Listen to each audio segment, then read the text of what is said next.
네. 자, 어제는 자존감에 대해서 좀 얘기를 했는데, 아, 계속 좀 그 생각이 조금 보충을 좀 해야 되겠다는 좀 생각이 들어가지고, 좀 몇 가지만 좀 추가를 좀 할게요. 그러니까 이제 자존감이 높은 사람의 특징이 뭔 것 같아? 자존감이 아주 높으면 좋다? 김과장은 어떻게 생각하나? 음, 높으면 좋죠. 아무래도 낮으면 안 좋고? 낮으면은 상대적으로 안 좋다고 생각합니다. 자존감이 높은 사람의 특징이 뭔 것 같아?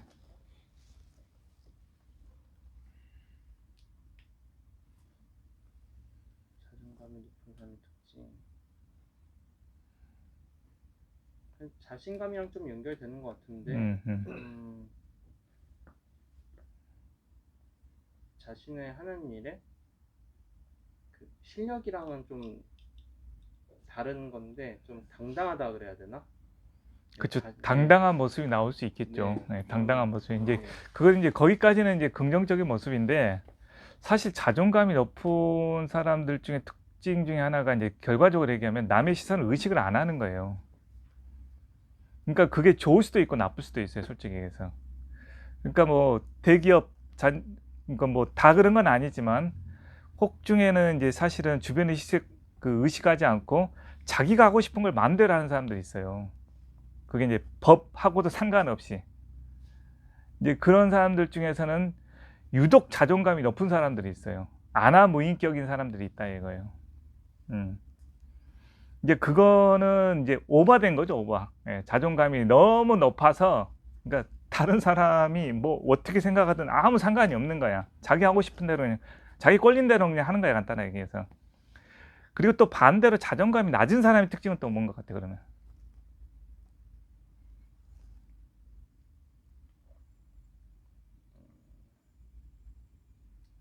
좀 더 수동적이라고 해야 되나? 남의 시선을 의식을 많이 하는 사람들이야. 남의 시선을. 남이 나를 어떻게 볼까? 이거에 굉장히 정정긍긍한 사람들이 있어.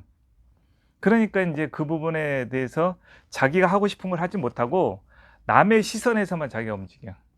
남이 어떻게 볼까? 내가 이렇게 하면은 뭐, 이렇게 손가락질 하지 않을까? 아, 나를 어떻게 보는 것 같은데? 이런 게 아주 피해의식에 사로잡힌 사람들도 있어요. 그게 이제 자존감이 낮은 사람의 특징입니다. 그래서 이제 사실은, 그렇게 또 따지면 이제 자존감이 적당한 게 좋다. 적당하게 높은 게 좋다. 너무 남의 시선을 의식하지 않는 것도 문제지만 너무 남의 시선을 무시하거나 또 의식하지 않는 것도 문제다. 이제 적당한 부분에 있으면 좋다. 그래서 이제 아주 이제 잘 표현되는 거는 뭐 예전에 고사위도 나오잖아. 뭐 엎드려 하니까 이제 바짝 엎드려서 발 사이로 기었다고. 그러니까 그게 이제 그 위기를 극복하기 위해서는 자기 자존감이 누가 이렇게 가랑이상에 딱 벌리는데 그 누가 들어가고 싶겠어. 그러나 이제 그것이 그 상황이라면은 자기 자신을 낮추고 쑥 들어갈 수 있는 거는 자존감이 높은 사람도 할 수 있고 낮은 사람도 할 수 있어요. 똑같이 얘기하면은. 음. 그래서 이제 여러분들도 하는 것들을 잘 보세요. 그게 이제 너무 자기 자신이 남의 시선을 의식하면서 살고 있는가. 또 혹은 또 반대로 너무 다른 사람 시선을 전혀 의식하지 않고 자기 그냥 마음대로 하고 있는 건가. 근데 이제 대부분 평범한 사람들은 적당한 위치에 있죠. 근데 이제 적당한 위치에서 대부분 이제 필요한 건 뭐냐면 조금 높을 필요가 있어요. 그러니까 우리 한국 사람 특히 남의 시선에 정말 의식을 많이 하는 스타일입니다. 솔직히 얘기해서. 자, 그래서 이제 그거는 이제 내가 이제 아까 말한 대로 겉으로 드러나는 모습이고 어찌됐든 간에 자기 자존감이라는 거는 남이 만들어진 세계가 아니다. 그러니까 이제 이 자존감은 말 그대로 태어날 때 가지고 태어난 것이 거의 대부분이다라고 보는 거고, 그러니까 그 부분을 나는 그러니까 그래서 이 아동 교육자가 한 얘기가 공감이 돼요. 어린애는 백지가 아니다고. 어린아이는 밑그림이 그려져 있는 백지다. 그러니까 태어날 때 대충의 자기 밑그림이 그려져 있습니다. 근데 이제 어렸을 때는 그게 분명하지가 않죠. 그러니까 이제 부모는 자기가 원하는 대로 아이가 이렇게 됐으면 좋겠다 해서 그림을 뭐 그리는데 그 그림대로 따라가다 보면 애는 불행한 거죠. 왜? 자기 밑그림은 그게 아니거든. 그러니까 자기의 모습을 찾아가는 게 맞는 거죠. 그 모습이.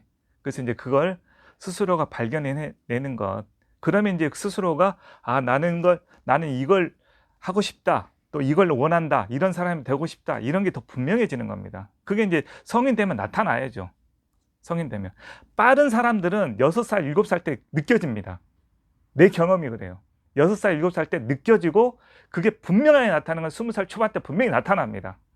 네. 그 자기 인생은 이렇게 나가겠다라는 게 쓴다 이거예요.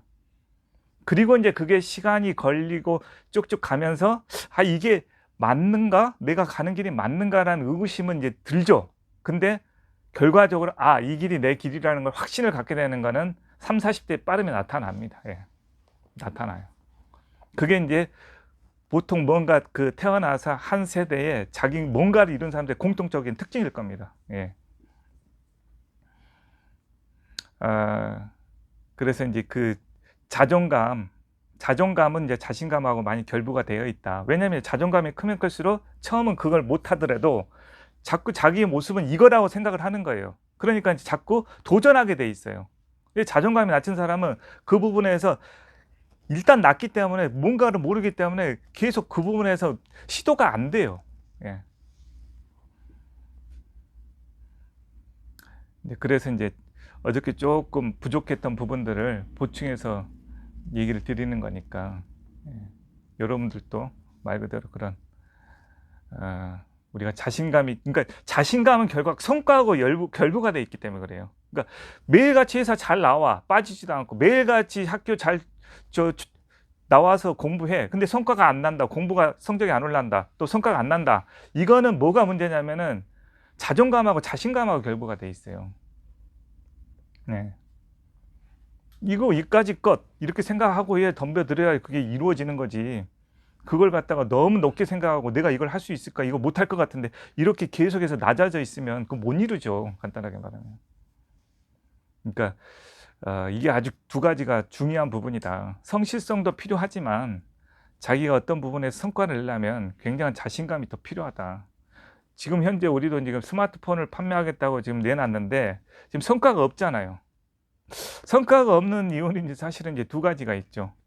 그걸 팔 수 있는 자신감이라는 게 이제 있어야 되는데 뭐가 막막해 솔직히 얘기해서. 이 두 가지가 있어요. 정확하게 자신감 플러스 그거에 대한 몰입이 돼 있어야 되는데 몰입이 지금 안 돼 있죠 지금.